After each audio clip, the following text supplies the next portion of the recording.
Hello, welcome to Network. My name is Pumelele Zondi with your technology and social media news. SABC Network on Facebook, Twitter, and Instagram. News Network at sabc.co.za on email. Now, Twitter, Instagram, and Facebook are all going to have subscription services. This week, our Twitter poll is asking you if you are ever going to pay to use aspects of these social media platforms. Results of that are coming up later in the program. Here's what we have for you in this particular program. We have details on education and whether training of teachers to be coders or to teach children how to code should be priority. We have details on EV, especially in racing of vehicles. And in our conversation, we chat about dangers for children who are gaming, especially as predators are there too online. There's always been a conversation about the fact that Gen Z, who are today's school learners, are way ahead of their teachers when it comes to tech usage. But teachers have to also adapt because they're the ones who have to deal with coding and robotics in the classroom. The COVID-19 pandemic laid bare South Africa's education divide. Many kids and teachers did not have the tools and skills to learn at home, while only a few could.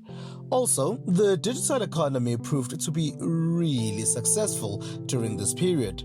But even before COVID lockdowns, the government had been speaking about introducing coding and robotics in schools. At the moment, as a Department of Education, we are busy orientating the teachers and the parents as well about the subject of coding and robotics so that they can understand that we are really living in the 21st century, which is technology centric. But on numerous occasions, many had raised a worry that learners are digital natives, and therefore many would be more advanced than their teachers, who are not. That's why Alco at Work says they're training teachers in robotics and coding. At current, we've got a number of operations across the province of KwaZulu-Natal. One of our main operations is at Dube Tradeport in partnership with Moses Kotane Institute, where essentially we run weekly robotics classes. Again, for children between the ages of 9 and 14. Of course, we also do run other programs as well for youths, for example, who are over the ages of 14. And then we also have got another operation in Mpangeni through our partnership with Transnet. But some have the belief that teachers will never know the real complexities and intricacies of coding and robotics, and believe that experts in the fields must be trained to teach instead. I would have loved to see the IT specialist being trained on teaching and then being the ones who become teachers, than teachers become people who teach coding. But at the moment, the department has got more than 600 trainers that will be making sure that the other teachers understand it. But there's also a worry that some teachers don't have the tools, and in some of the schools where tools have been provided, you'd hear of very South African issues that would include a theft of what the government would have brought in. Idea of the Department of Education is that we're not going to need the computer right away. So, and of course, even if there's one computer, we can then have learners coming together in groups and working on that one computer. The idea here is to teach the skill, especially at the lower levels, is to teach the thinking, the logical thinking involved in coding. But the work to train people would have to go on if South Africa is serious about being part of the gig economy, the introduction of the much talked about smart cities, and having a workforce that will answer the needs of what the future has. This has to happen alongside the debate on whether you train teachers or you train people who are not teachers but already have the high-tech skills of the future. We've heard that the year 2022 was a terrible year for the shipment of smartphones, but perhaps people aren't looking for the expensive high-end devices. The market does have cheaper devices too. Global smartphone shipments experienced their largest ever decline at the end of 2022, according to IDC.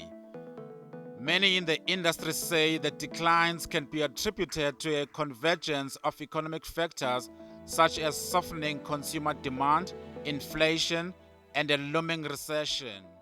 Let's do the math. I mean, if you want to spend 30,000 Rand on a phone, assuming you're going to buy it over a contract, it's probably around 1,200 Rand a month. What would you have? Would you have rather a grocery budget of 1,200 Rand or spend 1,200 Rand on a phone? Obviously, it depends on individuals and households where their priorities lie. But at the moment, and I did a story in this week with regards to smartphone sales, smartphone shipments, they've declined significantly across the world. And that is a sign, and one of the reasons they cited is that people are spending more on groceries and household items. And this creates a problem for smartphone manufacturers because you're sitting with surplus stock on the hand, completed manufactured products. And that creates a chain reaction to chip manufacturers, screen manufacturers, and everything. So there is going to be a concerted effort by, I think, these brands to actually get rid of the stock or to get the stock out as quickly as possible so we can continue with the cycle. Those in the industry say this has given a rise to budget smartphones. While high-end Android devices may come with all the bells and whistles, consumers say they are willing to temper their expectations as long as they can get a great phone for a lot less. I had a high-end device, and I'm a pure example that it's not a good idea. It fell once and the screen broke and I no longer had a phone. So rather have a lower end device so that if you do need to do part replacement, you can afford to, and it's cheaper. There's no point having a phone that's the price of a car, and when something breaks, it's the price of a service of a car. I mean, because what is a phone really? It's to receive calls, it's to be able to communicate with the people you need to communicate with. And right now, I think more than anything, we choose phones based on picture quality, camera quality, and if I can get a budget-friendly phone with the same kind of quality of camera and photographs, then I absolutely would. Mobicel says with their latest affordable devices, they offer an excellent experience all the same. So our device ranges starts from as little as 169 for feature phones to as high as 2,999 for top-tier devices. So it suits everybody's budget. We the brand that produces quality devices at affordable prices. And the thing is, when we also launched in the market 15 years ago, phones were extremely expensive. So our CEO came in at the right time where people couldn't access the internet, like it was difficult for people to afford a device.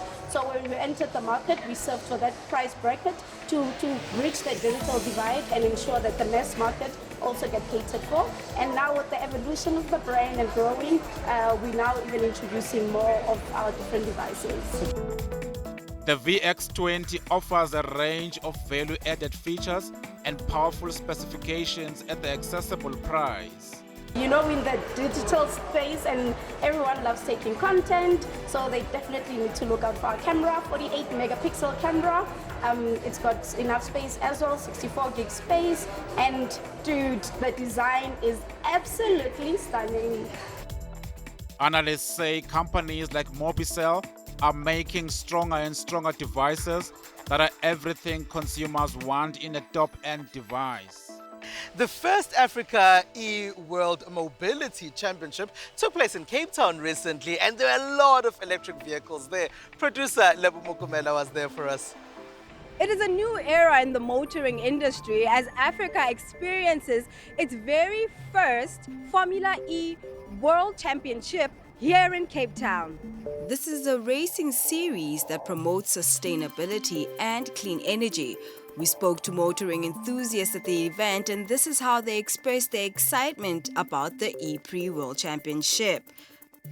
This is very awesome. This is so good. I couldn't believe it until I came into Cape Town to see what is happening here. Of course, I've been hearing about e-racing,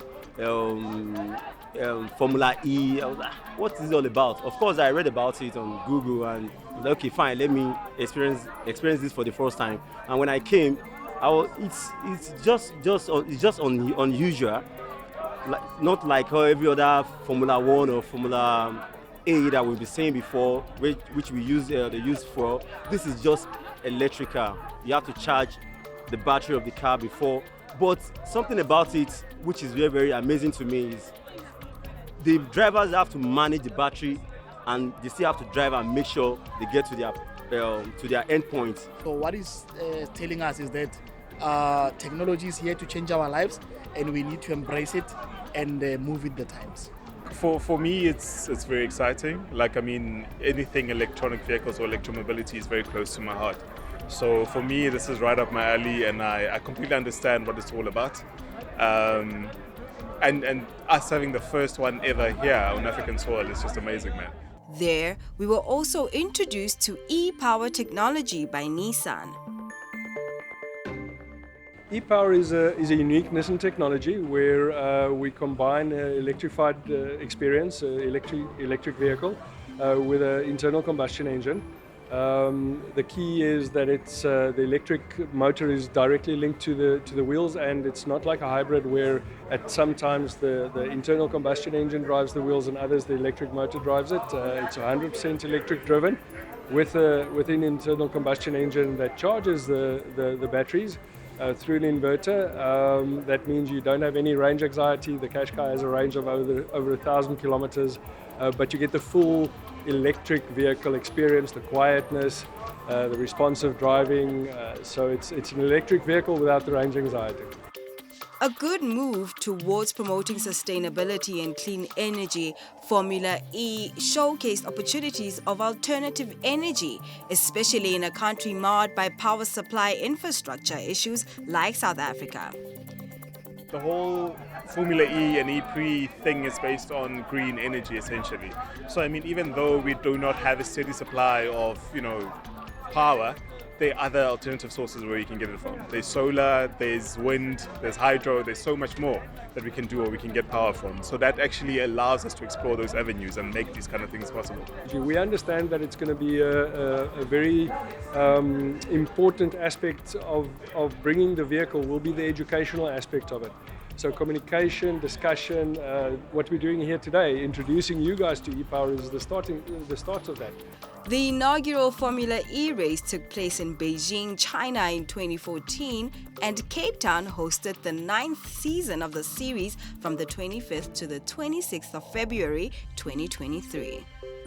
SABC Network on Facebook, Twitter, and Instagram. News Network at sabc.co.za on email. After the break, we chat about how we can keep our children safe when they are playing online games. This as their predators think.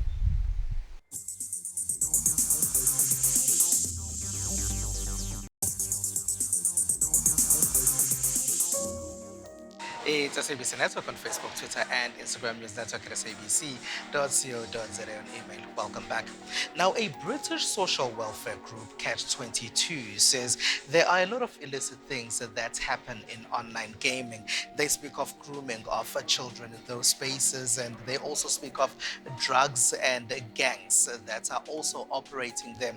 Now, there's popularity and increased popularity of online gaming, especially since the COVID-19 pandemic. And while the research looks at the issue in the United Kingdom, you can surely bet that it exists in different parts of the world as well, including here in South Africa.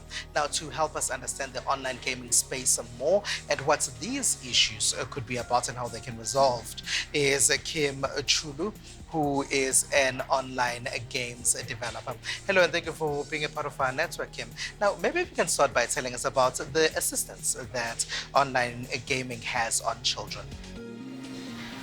Online video games, it's basically a village. It's basically a social environment. And within that social environment, people definitely go there and take advantage of the access that they have to communicate with people, right?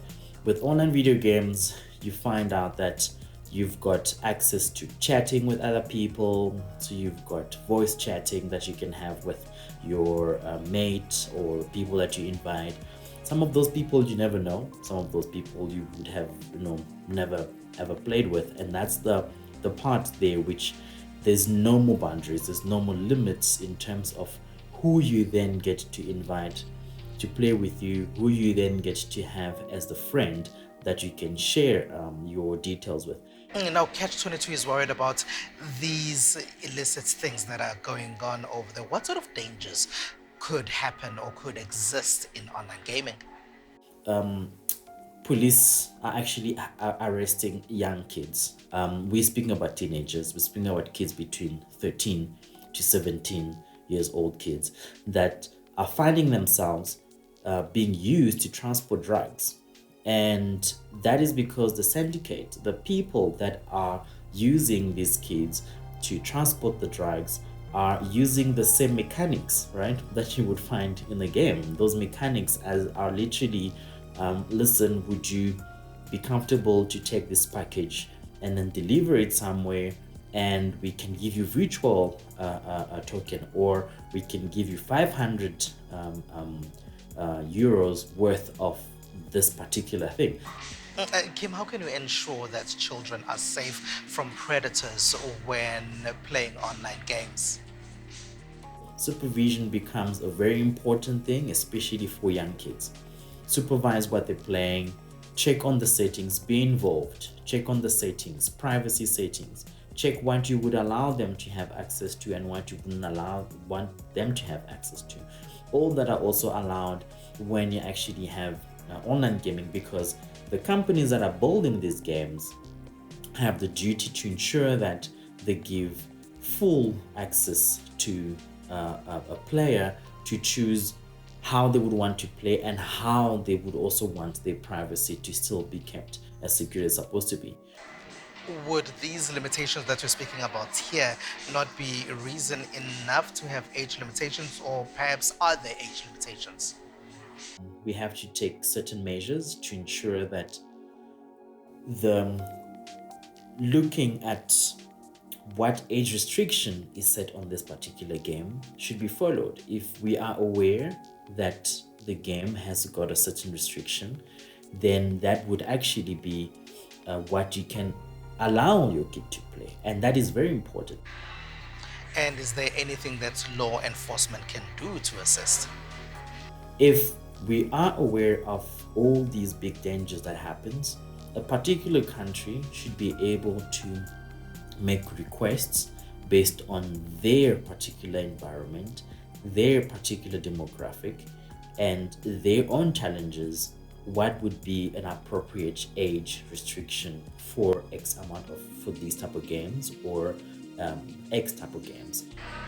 All right, Kim Chulu, thank you very much for being a part of our network. Kim Chulu, there's a video games developer talking to us about Catch-22 in Great Britain, saying that there are predators that are trying to get children to do all kinds of illegal things online, and basically they're telling us what we can do as adults and guardians of those children in order for us to stop all of that. It is SABC Network on Facebook, Twitter, and Instagram. News Network at sabc.co.za.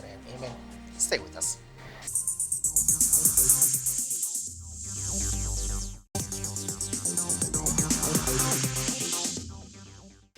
SABC Network on Facebook, Twitter, and Instagram. News Network at sabc.co.za, and email. Welcome back. Here's what else took place in the rest of the world in the tech space.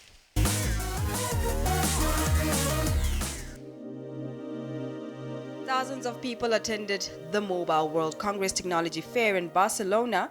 More than 80,000 people, including tech executives, innovators, and regulators, were among visitors. Le Mobile World Congress, c'était un excellent moment pour pouvoir découvrir justement les nouvelles innovations. Et je pense que nous allons passer une très belle semaine pour découvrir vraiment les nouvelles innovations et rencontrer aussi, pourquoi pas, beaucoup d'entreprises qui pourraient exporter, pourquoi pas, aussi en Afrique et dans d'autres pays. The MWC, which kicked off last Monday, also saw new product launches from companies including Huawei, Xiaomi, HMD Global, Honor, and Realme. Other hot topics included the 5G adoption rate, which has disappointed some executives, and the potential use of generative AI systems like OpenAI's ChatGPT. And now in Spain. The country's biotechnology company V Envirotech is giving organic waste a second life by using bacteria to produce bioplastic. The company says they are capable of processing the waste at its source by using a specific type of bacteria to create volatile fatty acids that V Envirotech use in a bioreactor to produce PHA bioplastic. What we do is to take organic waste from agri-food companies, and we prepare this organic waste for a very special bacteria. These bacteria have the ability to eat the organic waste and at the same time to produce this biodegradable bioplastic. For them, for the bacteria, this biodegradable bioplastic is like an energy reserve. So we optimize and select the best bacteria that are able to eat the organic waste and produce this biodegradable bioplastic. The bioplastic can be printed using a 3D printer to shape the final product. And now in the UK. Alex Hallam was diagnosed with Duchenne muscular dystrophy just before his 4th birthday. Now 16 years old and studying for his A-levels at school, he lives with his mom Emma, dad Andy and sister Isla in Leicestershire, UK.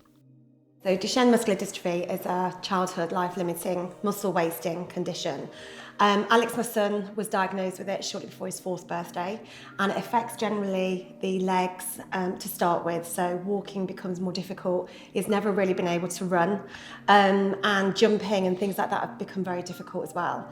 And then sort of when you get to about 7 to 10 years old, it progresses onto the torso and then onto their arms until it progresses through the whole body. And then with Duchenne, it affects your heart and your lungs because they're both a muscle as well.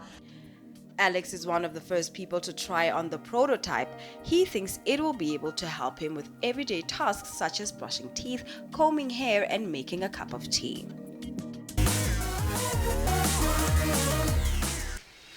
With Facebook, Twitter, and Instagram saying that they will be introducing some subscription services, this week our Twitter poll is asking you if you would ever pay to use some of their offerings online.